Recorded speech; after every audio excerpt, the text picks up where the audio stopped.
Hey guys, Brad here with issue number 7 of Star Wars Build the Millennium Falcon. So here's the issue number 7. You probably saw that last week. Have everything in a bag. Got some parts here to set out. Now, I'm not going to cut anything out of the sprues yet. I'm probably going to set some of these things out onto the floor so that we can kind of take a look at that and see what is involved with that. But I'm not going to really start gluing anything just yet because I actually want to go over a lot of this stuff and do some repainting and things like that, and I don't have all of my supplies here yet. So I'm not even sure if I'll have it by issue 8, but hopefully I'll have everything by then, and we'll be able to kind of move forward. I'm still not sure if I'm going to be using this floor. I just don't know yet. So anyway, moving on. Let's take a look at the monthly magazine here. So now we have the YT, let's see, issue 7 contents, blah, blah. The YT 1000 light freighter. So it kind of looks a little bit, actually it doesn't look anything like the Millennium Falcon. Some more information on the YT 1000. Some crew facilities here. We've got a stock photo from the movie set with R2-D2 there, and you can pretty much find that shot anywhere online if you're looking for interiors of the Millennium Falcon. They basically discuss crew quarters, you know, how the interior of maybe, I guess, the YT variant freight ships were manufactured. I still kind of think these bunks are way too small, because if you look at the, you know, like in the movie when people are sitting playing at the DeAgostini table, the bunks behind them, and it seems like it's tiny. Like, I would think you would fit down into the bunk this way, but apparently it's showing you like sleeping this way. So I don't know. Maybe they're bigger than they appear, but, you know, objects and mirrors. So we have some information on Yavin and its moons.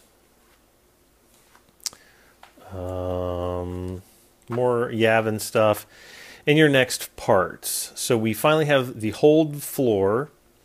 And it also talks about glue and paint. This issue will be the first time you need to use glue, which is not provided. The glue used throughout these steps is standard liquid superglue or cyanoacrylate. And that's, again, just regular old superglue. Let me see if I can zoom in here. Model kit adhesive, which is polystyrene cement, is not suitable for the tough ABS plastic that your model is made from. Take care when using superglue and follow the maker's safety instructions. You may also find it useful to buy some superglue remover. I've never used superglue remover, but anyway. It says painting your model is optional, but if you decide to enhance its factory finish, see page 12, you will need to buy some paint. Suitable model making paints are available from our online shop or specialist suppliers. Which is kind of funny because I don't think Model Space sells glue. I was kind of looking around on their website a couple weeks back, and I could not find glue, paint, any type of modeling supplies. So maybe, I don't know, if you guys have a link, post it in the comments or email it to me or private message it to me, I mean, because I have no idea where those, you know, where that would be.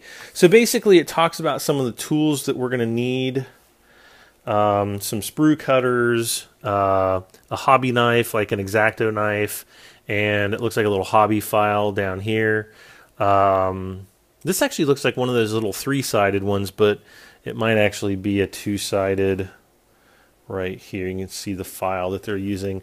And I think this is actually a, oh, this is a sanding stick.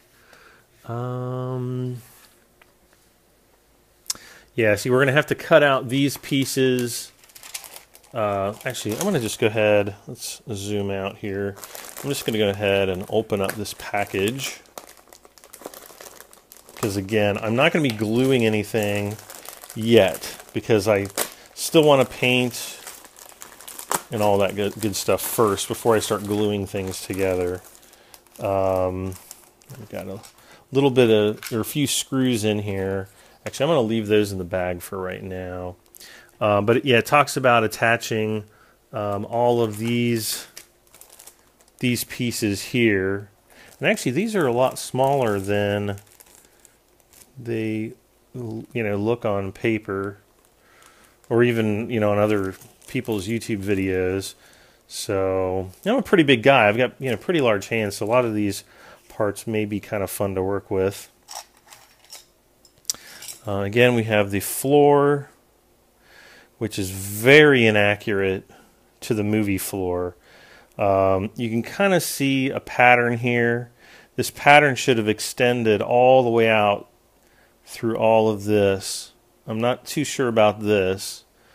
We're actually going to have, if you see these 5 holes, there's going to be kind of like column supports here. We're going to have big tubes here, possibly even tubes on this side, though I'm not exactly sure yet. And if I go and pull out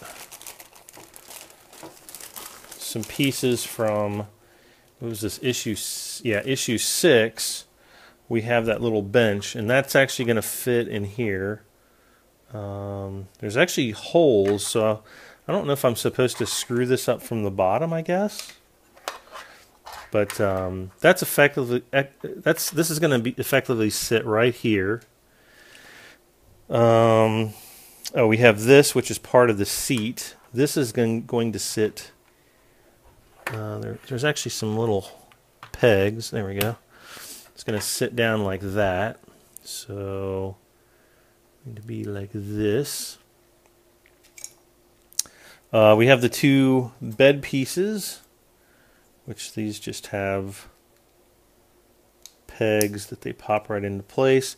And we can see here, if we look at this up close, see, like here, this is going to need a little bit of sanding to, like right there where these things came off the sprues originally.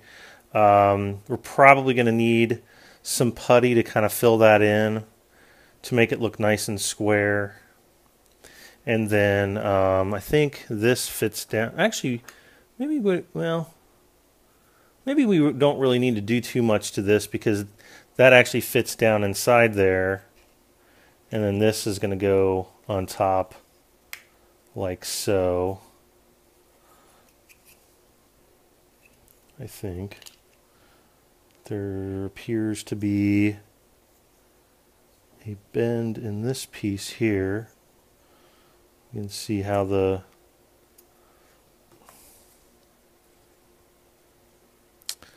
peg is bent right here. Yikes. Might actually try to bend that back out a little bit. That's actually not too big of a deal, because this is going to be, we can position this so that it's in the back corner. Actually, it is right in that back corner. And this is all going to glue together anyway, so it's not really that big of a deal. So anyway, this will sit here. And then, let's refocus the camera here. So there's that. And again, we've got the seat cushions, which will go on top of there. I think the next issue 8, is going to have this wall piece back here. I think it might have this wall piece and this one. And then it's going to have the little computer console here, as well as the backing for the seats. Now, the seat in this kit is not movie accurate either. The kit, the DeAgostini kit, actually has the backing going basically all the way around. In the movie, the backing ends right here, and it's essentially like a footstool kind of a seat, back here. And it even has some controls on it, like up here. So they got that wrong. I don't know if that's DeAgostini's fault or the actual company, making all the molds and doing that kind of stuff. I don't know. But my biggest problem with the interior hold is the flooring and really the seat. So I'm seriously thinking about buying a new floor from I guess Shapeways, having one 3D printed, as well as the new bench. At least the new seating, so it would have the correct seating. So I don't really know. It's pretty expensive to do that, and I don't really know that I want to spend that kind of money just yet. So anyway, we've got this. Those parts are pretty much ready to go for the next issue. So I'll have all those together, and then I'll probably do some extra supplemental episodes talking about how I'm going to be painting and things like that. Speaking of painting, we have on here on page 12, we have some painting techniques where it's talking about using some gray or silver to bring some of the details out of the panels, some black paint or maybe dark gray for the seats. Again, the seats I think are too dark. They're more of like a khaki or a tan color. So I'm pretty sure I want to repaint these. I also want to repaint the other seats in the back of the cockpit. They're kind of hard to see there because this is black on black, but yeah, I do want to repaint those. I'm going to finish up the stock instrument panel.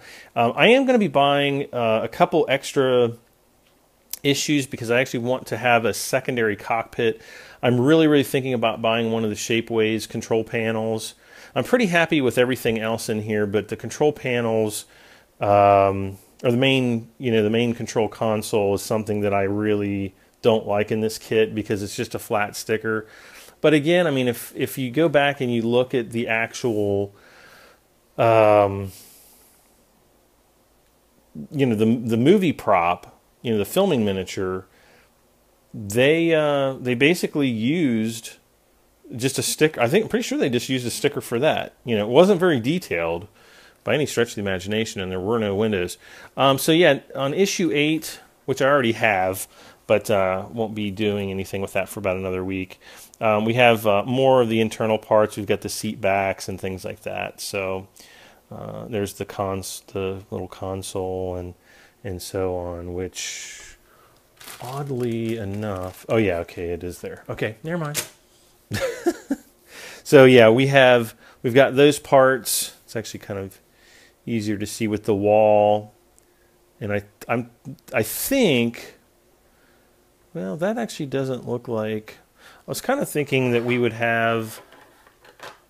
I was thinking we would have the wall piece that would go right here, but this actually looks like the wall piece that goes right here. So I don't know. We'll find out next week, and just have to go from there.